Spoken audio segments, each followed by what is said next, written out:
कितनी अच्छी बात कही है किसी ने कि छीन कर खाने वाले का कभी पेट नहीं भरता और बांट कर खाने वाला कभी भूखा नहीं मरता।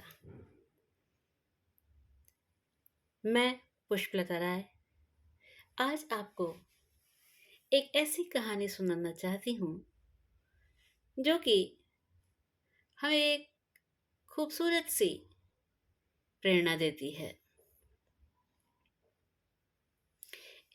एक जंगल था। उस जंगल में बहुत सारे बंदर रहते थे। बहुत सारे बंदर रहते थे। उनमें एक बंदर उनका राजा था, तगड़ा, बलिष्ठ। सभी उसकी बातों को सुना करते थे। सभी उसकी बात को माना करते थे।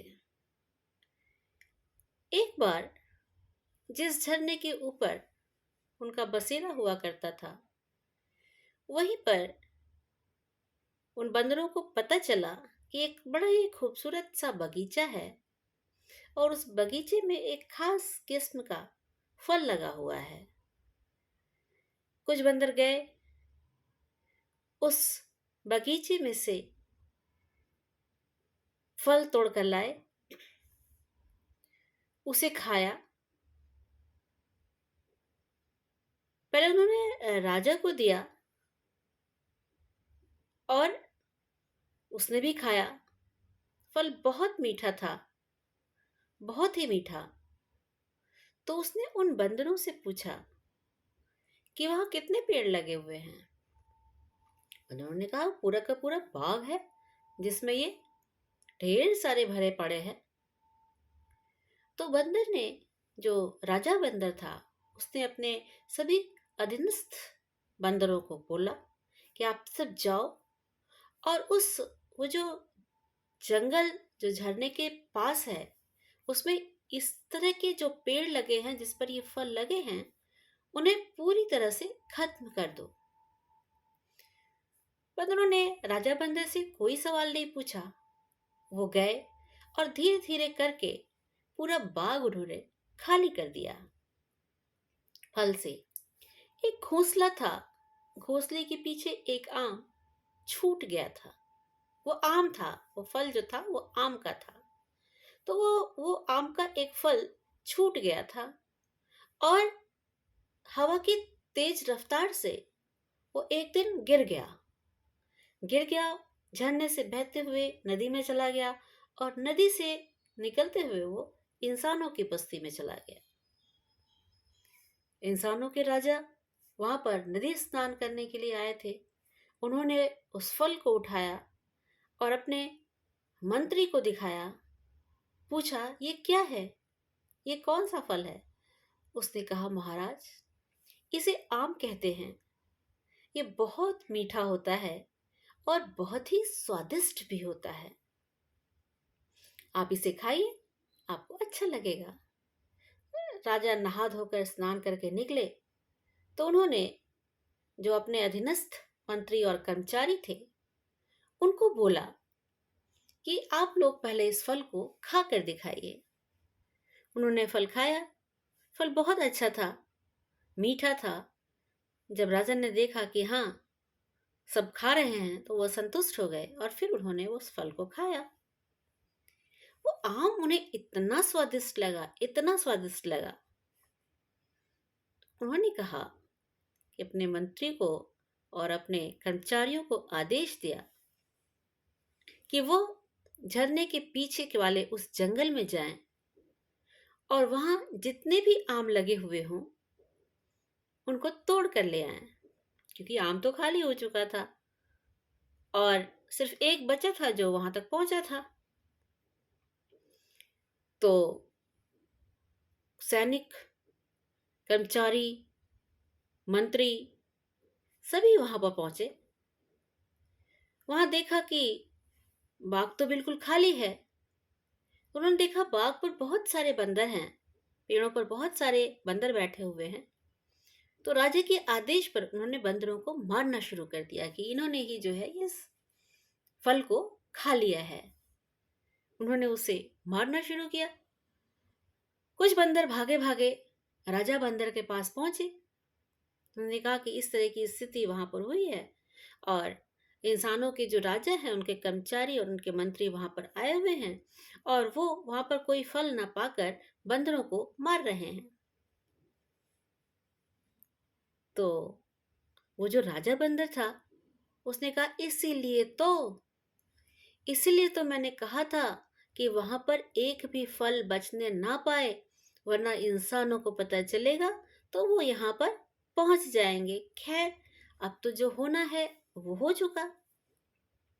तो उन्होंने कहा कि एक खाई सी थी जिसके उस पार एक सुरक्षित स्थान था। छोटी सी खाई। जो राजा बंदर थे वो वहां पर अपने दोनों पैरों को डटाकर खड़े हो गए, डटकर। और बंदरों को, जो बचे हुए बंदर थे, उनको आदेश दिया कि आप सब हमको पार करते हुए दूसरी तरफ सुरक्षित जगहों पर चले जाइए। सभी बंदर ऐसा करने लगे। उसके कंधों पर चढ़ चढ़कर दूसरी तरफ फांद फांद कर, कूद कूद कर सुरक्षित स्थान पर जाने लगे। एक बंदर था जो राजा से थोड़ी दुश्मनी रखता था। उसको अच्छा नहीं लगता था कि राजा आदेश देता है, राजा के कहने को लोग मानते हैं, राजा उन पर अपनी धाक जमाता है।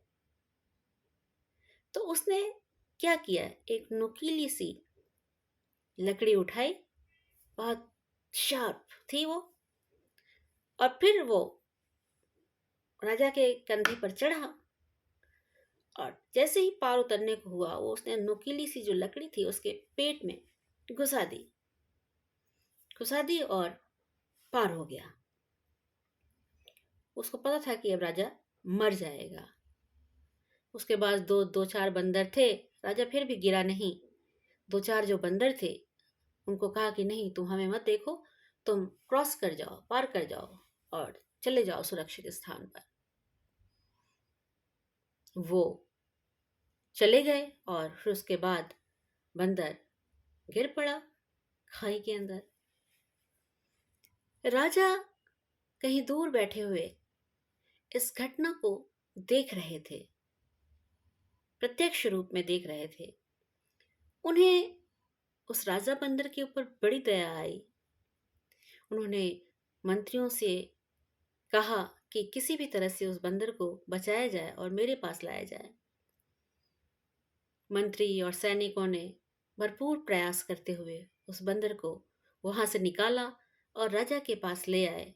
राजा ने उसकी चिकित्सा कराने की कोशिश की, लेकिन वो ठीक नहीं हो रहा था क्योंकि लकड़ी बहुत अंदर तक बेंध गई थी उसको। अंततः राजा ने उससे एक सवाल पूछा कि क्या जरूरत थी अपने ऊपर इतनी विपत्ति मोल लेने की। अरे ठीक है, जो होना था वो हो गया था। उनको बचाने के लिए तुमने अपनी जान को क्यों खतरे में डाल दिया? वो अपनी जान बचाते, किसी न किसी तरह से बचा ही लेते। तुमने अपने प्राण क्यों गंवाए उनके लिए? और उस राजा बंदर ने, जानते हैं क्या कहा? उसने कहा, अरे मैं राजा हूं ना, मैं राजा हूं। और इतना कहते ही उसके प्राण पखेरु उड़ गए। राजा को बहुत बड़ी सीख मिली कि मैं भी तो राजा हूं। एक राजा का राज धर्म होता है, कर्तव्य होता है कि जो भी उसके अधीनस्थ हैं वह उनकी जिंदगी के, उनके भरण पोषण की पूरी जिम्मेदारी को उठाए। यही उसका कर्तव्य होता है। जो एक बहुत बड़ी सीख देकर बंदर राजा चला गया। उन्होंने स्वयं में बदलाव किया, खुद को बदला और उस मानवीय धर्म को अपनाते हुए अपने राज कर्तव्य को, राजा के कर्तव्य का निर्वाह करना शुरू कर दिया। तो मित्रों, हम सब अपनी अपनी जगह पर राजा हैं, किंग हैं हम सब।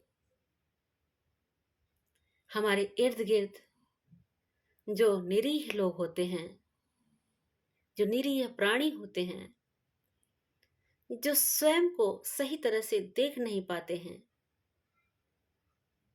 जो अपना भरण पोषण करने में असमर्थ हैं, जो किसी बीमारी से ग्रस्त हैं, जिनकी देखभाल करने वाला कोई नहीं है, हमारा कर्तव्य हो जाता है कि हम स्वयं को राजा मानते हुए उनकी जिम्मेदारी को उठाएं और अपने कर्तव्य का निर्वाह करें। वह चाहे अपने हो चाहे पराये हो। राजा अपना और पराया नहीं देखता। उसके लिए जो कमजोर है उसकी मदद करना उसका धर्म होता है। तो आप भी अपनी जिंदगी में अपने जीवन के किंग हैं, बादशाह हैं, और उम्मीद करती हूँ इस कहानी से उस राजा के धर्म को आपने जरूर सीखा होगा। अपने इर्द गिर्द नजरें उठाकर देख लिया कीजिए। सिर्फ स्वयं का जीवन जीना ही जीना नहीं होता है। पशु भी अपना जीवन बिता ही लेते हैं। हमारी एक खासियत है कि हम इंसान हैं और साथ में राजा भी। सो इन्हीं शब्दों के साथ, इसी कहानी के साथ मैं आज आपसे विदा लेती हूँ। फिर एक किसी काव्य रचना, किसी कथा, किसी प्रसंग के साथ पुनः आपसे मुलाकात करूंगी। तब तक के लिए विदा चाहती हूँ। मुझे सुनने के लिए आप सभी का बहुत बहुत आभार और नमस्कार।